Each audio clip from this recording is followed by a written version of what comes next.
Salut à tous et bienvenue sur MLS Time, le podcast 100% MLS. Après une petite coupure avec la Leagues Cup qui aura pris à peu près 10-15 jours, on est reparti pour une nouvelle semaine avec une journée de MLS ce week-end. Ce sera la 20e journée. Donc sans plus attendre, on est parti pour parler mercato, pour parler de cette journée qui va arriver, de tout ce qui a bougé cette semaine. Allez, on y va pour un nouvel épisode de MLS Time. Let's go! When I press go, ready to explode. When I press go, when I press go.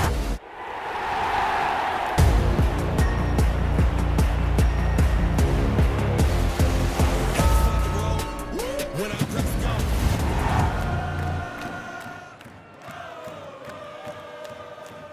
Nouvel épisode cette semaine, on va parler un petit peu rapidement de la Leagues Cup la phase de groupe se termine ce soir, cette nuit, et ensuite on aura la phase à élimination directe qui démarrera par les quarts de finale. Côté MLS, pour le moment, Salt Lake est qualifié, ainsi que l'équipe de Columbus de Laurent Courtois.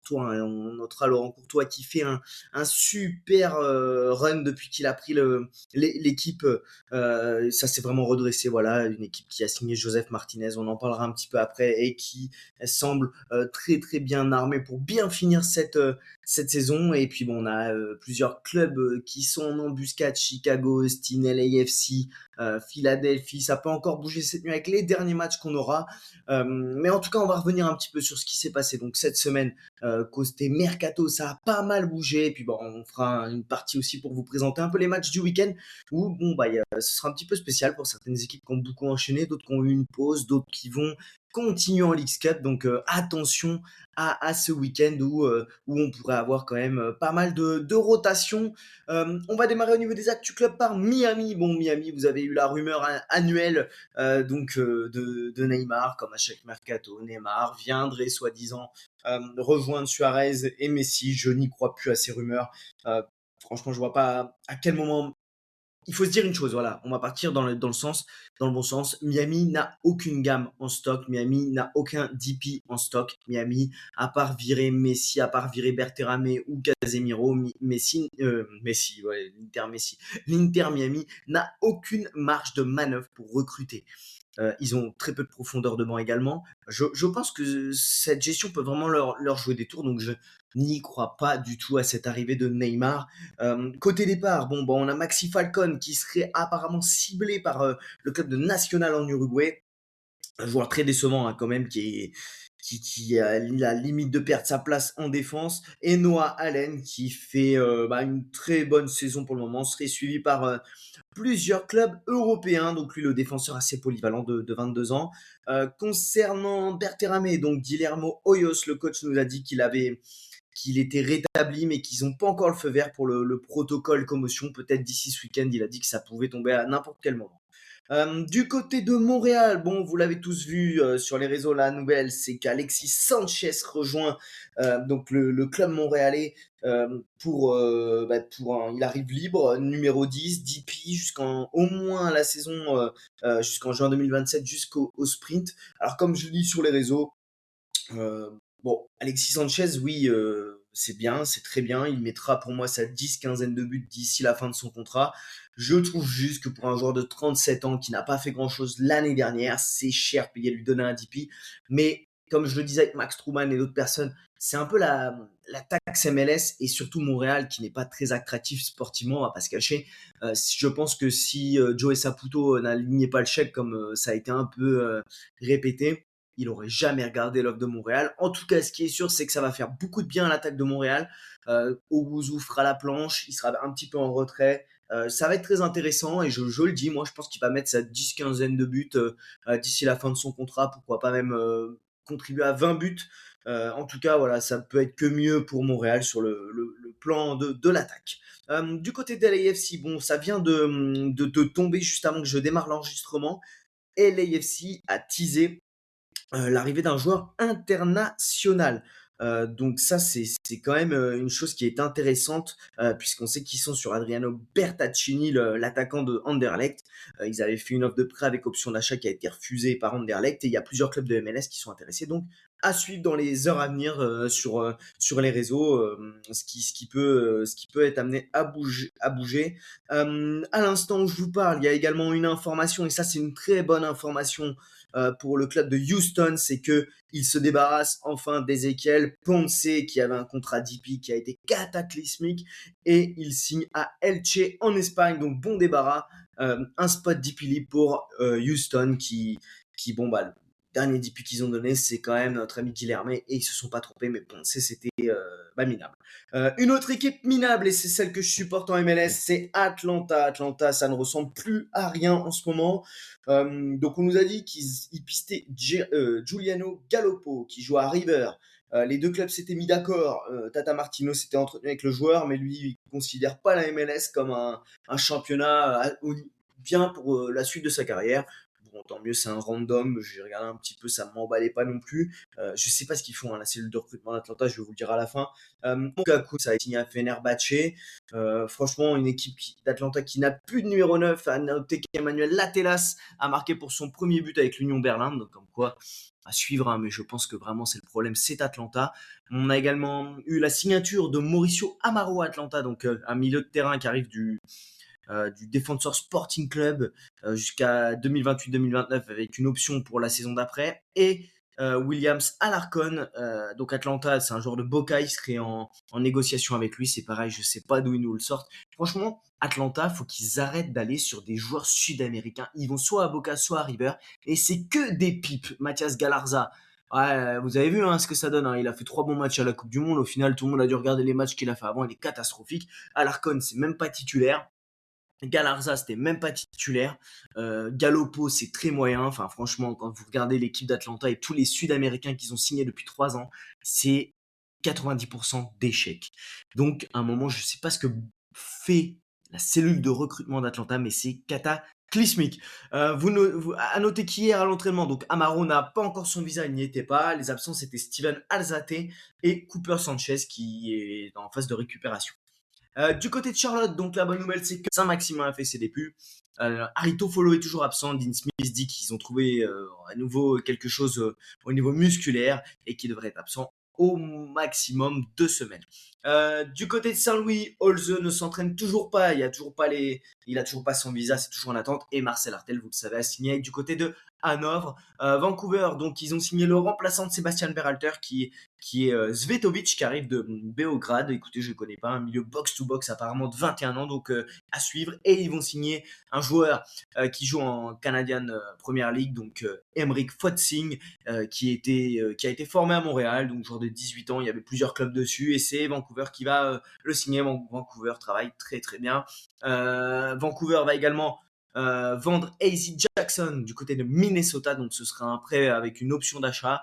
Lui, c'est pareil, AZ Jackson, le nombre de clubs qu'il a fait en 4 ans, je crois, on n'est pas loin de 4 ou 5, donc c'est quand même inquiétant. Et Minnesota devrait vendre Dominic Fitz sur ce mercato, donc il y a encore du temps. Il y a un club polonais qui serait dessus, Zlats Wrocław. Je le disais sur les réseaux, mais quand même, Dominic Fitz et Vrioni, deux joueurs qui performaient très très bien en Autriche et en MLS, plus rien. Donc je remets un peu en cause le niveau du championnat autrichien. Vous m'excuserez les suiveurs du championnat autrichien, mais la plupart des joueurs qui arrivent d'Autriche en MLS, c'est quand même des flops. Et Dominic Fitz, c'était quand même un joueur qui était peut-être 30 contributions par an. Il joue même pas en MLS, donc c'est quand même une grosse déception. À noter que avant-hier, Nico Romero était de retour à l'entraînement, ça c'est intéressant. Et Michael Boxall, par contre, lui était absent et il est incertain face à Atlanta. Triantis s'entraînait à part pour démarrer la semaine. Voilà, plus d'infos à venir certainement ce soir. Du côté des LA Galaxy, donc on a eu l'information d'un très très jeune joueur, donc Vinny Garcia, Chelsea serait dessus. Bon bah Chelsea fait du Chelsea, hein. Joueur de 16 ans, ce serait 3 millions de dollars plus des bonus. Il rejoindrait Chelsea après ses 18 ans. Du côté des Galaxy, donc il y a eu l'officialisation de Lozano qui arrive de San Diego, Sergi Roberto arrive libre et Miki Yamane devrait être transféré du côté d'Urawa.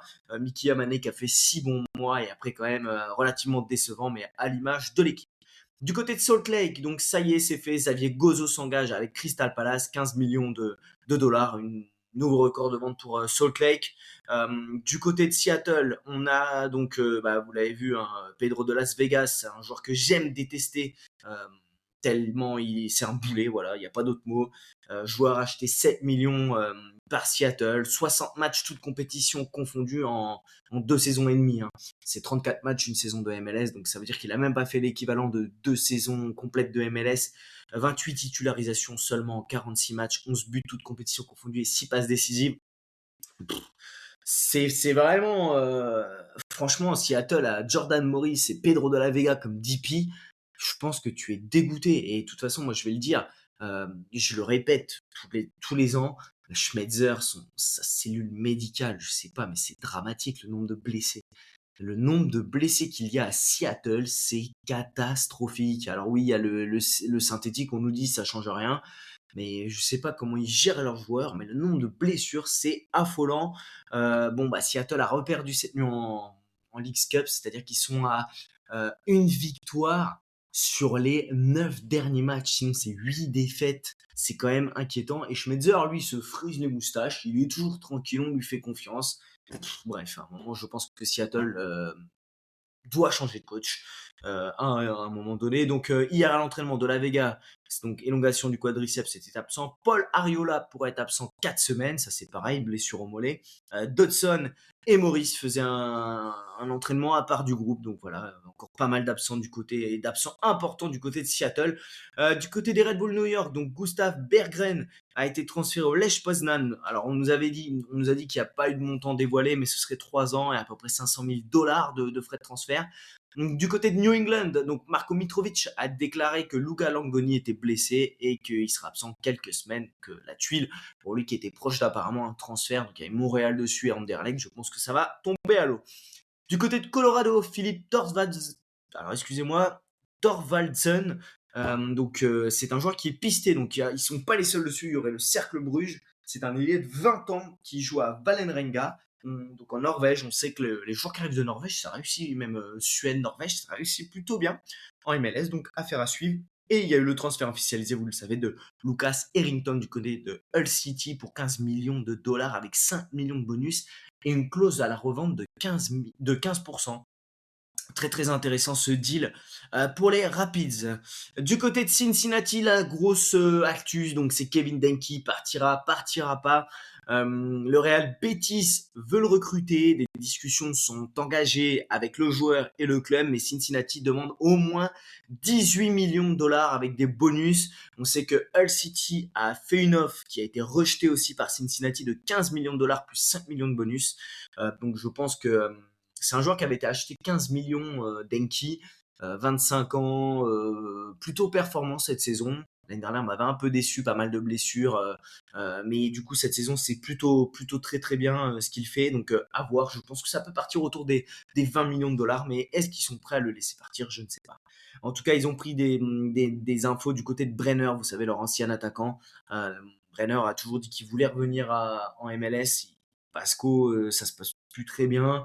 Et il a dit qu'il n'irait pas à Columbus, donc Cincinnati semble s'intéresser aux joueurs brésiliens. Du côté de Chicago, je vous l'avais dit un peu la semaine dernière, donc Mbogassi est out pour le reste de la saison. Alors il n'est pas sur la liste de season ending, mais il est out, hein. Greg Berhalter l'a confirmé, il est parti, je crois, dans un pays scandinave pour faire vérifier sa blessure. Du côté de Columbus, vous l'avez entendu en préambule, Joseph Martinez revient en MLS à la surprise générale. On nous l'a annoncé, donc Joseph Martinez sera le numéro 9 de Columbus, alors peut-être pas titulaire. Atlanta aurait pu peut-être se positionner, eux qui n'ont plus d'attaquant à part Fafa Picault. Et Hugo Picard, donc l'ailier qui était arrivé de Ligue 2 et de Guingamp si je ne m'abuse, devrait être prêté en Ligue 1. On nous a pas dit le club, ça ouvrirait un spot U22, un effectif, une place internationale.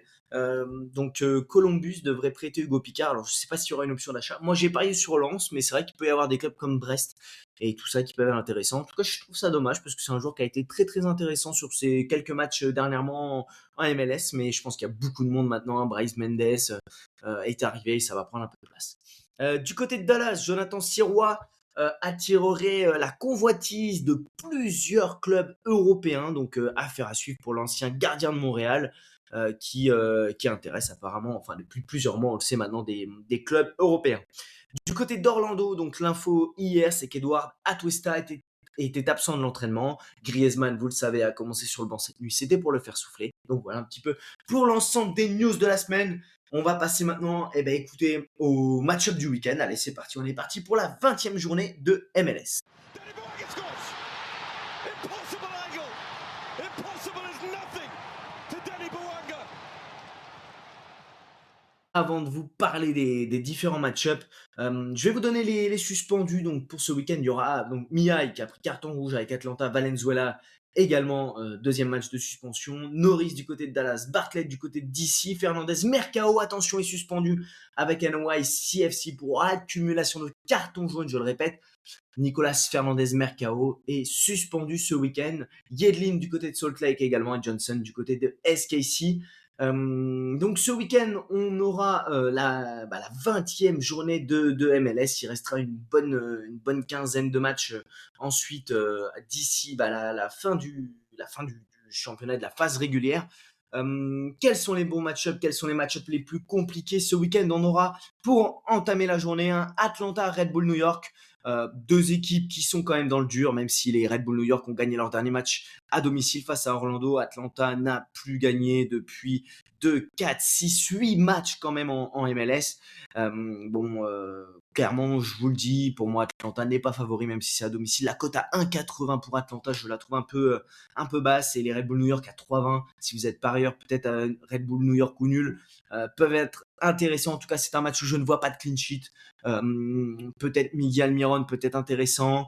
Du côté des Red Bull New York, en ce moment on a quand même notre ami Forsberg qui revient plutôt bien, et puis Kate Cowell, mine de rien, qui fait sa saison 5 assists, 2 buts en 16 matchs et qui est décisif depuis quelques matchs, donc ça peut être les pics intéressants selon moi. On aura Montréal qui va recevoir DC. Alors là, clairement, n'y allez pas. Moi, je dis match qui pue. Si vous jouez au fantasy à Sora ou autre, passez votre tour sur ce match. Clairement, c'est très très compliqué à lire. Attention, ce sont deux équipes qui ne lâchent rien, qui étaient menées 2-0 au dernier match et qui sont revenues à 2-2, qui n'ont pas joué depuis 15 jours, enfin depuis 10 jours, on va dire, et qui vont quand même avoir un match-up pas évident, à savoir quand même que cette équipe de DC à l'extérieur reste sur 4 nuls et une victoire sur ses 5 derniers déplacements, donc ce n'est pas rien. Et Montréal à domicile a fait, ils aussi, c'est une victoire en Canadian Championship, un nul ensuite contre Toronto, une défaite contre Miami, 1-0 sur presque rien, et de partout face aux Revs. Donc voilà, un match qui s'annonce serré. Il y aura un Charlotte-Columbus, idem, match très compliqué à lire. Franchement, je vois des buts quand même dans ce match-là.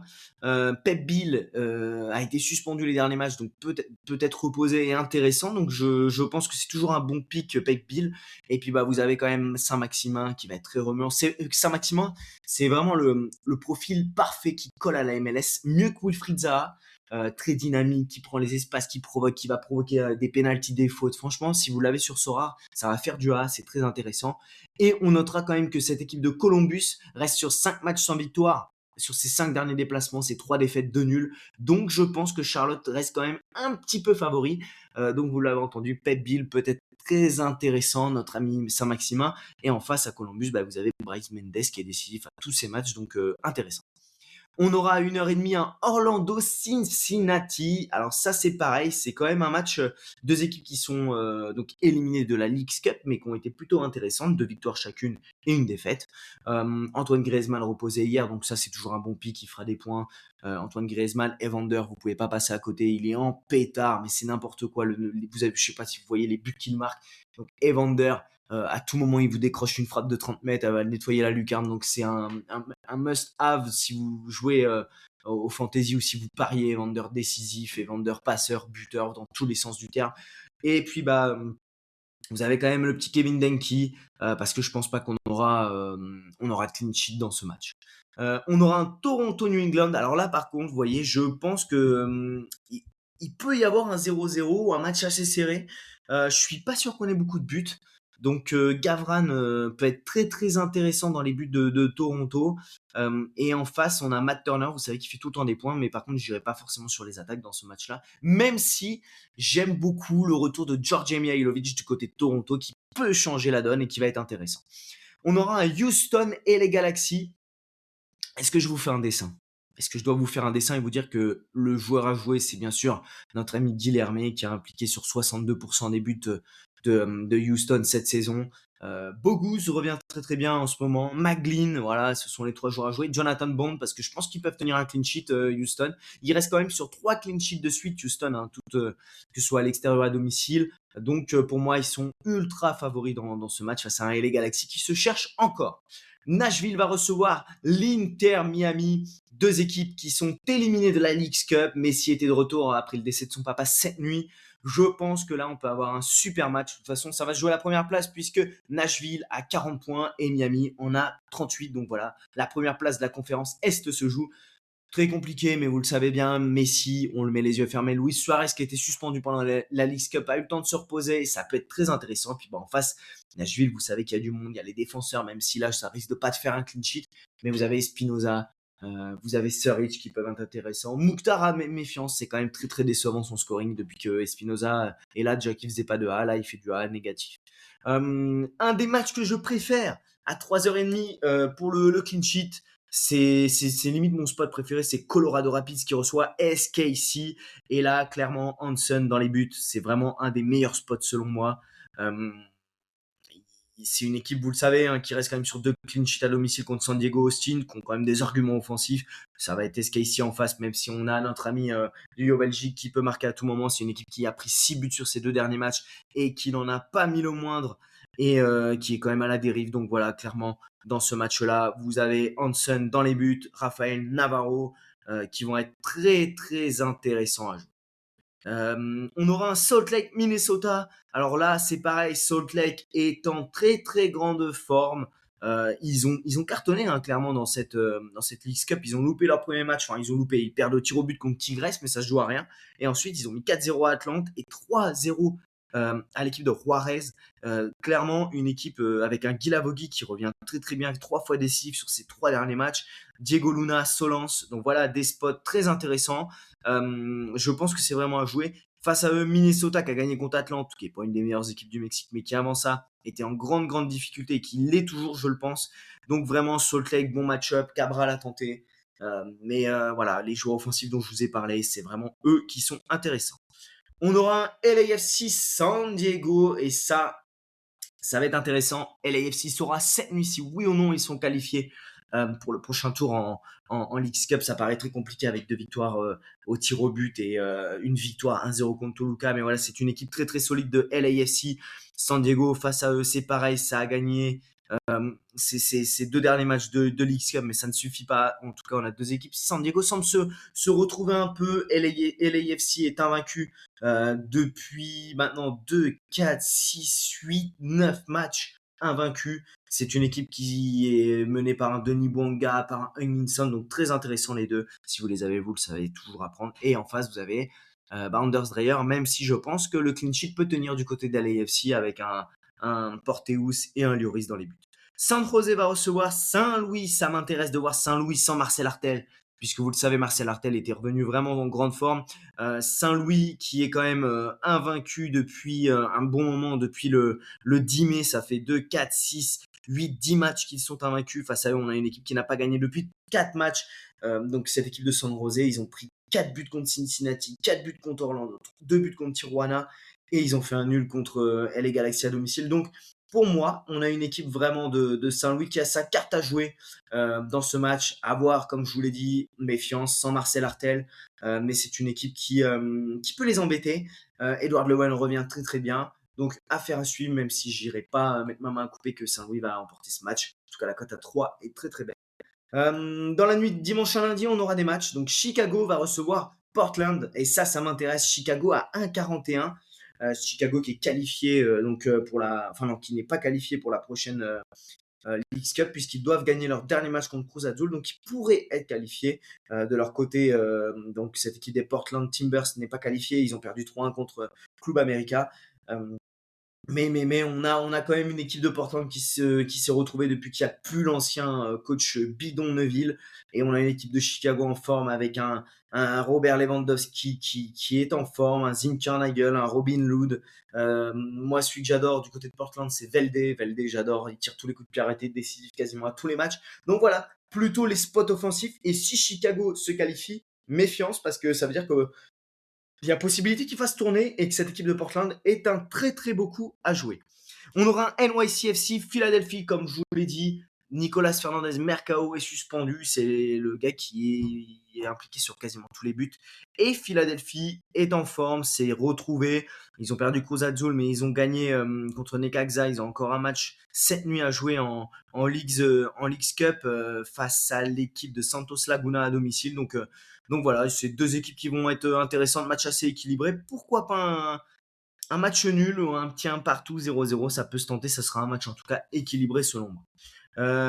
Austin va recevoir Dallas, derby du Texas. Austin qui revient bien, qui est mieux en tout cas. Dallas a perdu cette nuit face à Toluca. Austin peut se qualifier donc pour les quarts de finale s'ils battent Club America cette nuit. C'est un gros morceau quand même, mais il y aura un jour de récup en plus pour Dallas, et peut-être s'il y a une qualif pour Austin de faire tourner. En tout cas, ce sera un match assez serré ou compliqué. Petar Moussa d'un côté, ça m'intéresse. Toujours décisif et toujours placé au bon endroit au bon moment. Et enfin, le dernier match, ce sera à 4h30, donc lundi, entre Seattle et Vancouver. Attention, Seattle, comme je vous l'ai dit, une victoire et 8 défaites sur les 9 derniers matchs. Mais attention, parce que face à eux, on a une équipe quand même de Vancouver qui n'a plus gagné depuis 7 matchs. Oui, 7 matchs Vancouver qui s'accroche toujours à sa première place, mais derrière c'est revenu. Vancouver est premier avec 34 points, 17 matchs. Bon, ils ont 2 matchs de retard sur LAFC qui est ex aequo avec eux, et à peu près un match de retard sur le reste qui les suit. Mais attention, il faudrait pas perdre beaucoup de chemin. Et on se rappelle, ils ont pu Berhalter. C'est quand même une grosse pièce manquante. Donc voilà, un match qui s'annonce serré entre deux équipes qui vacillent un petit peu en ce moment. Donc méfiance, ce match-là, et pour moi à éviter. Eh bien, écoutez, on a fait le tour pour cette 20e journée. Comme je vous l'avais dit lors du précédent épisode, je vais essayer de faire des épisodes vraiment plus courts, plus concis, pour que ce soit plus facilement écoutable. Donc, bah, écoutez, encore un grand merci à tous. Si vous avez apprécié l'épisode, n'hésitez pas à le republier, à le poster, à le noter. Voilà. Et puis, bah, je vous dis à la semaine prochaine pour un nouvel épisode de MLS Time.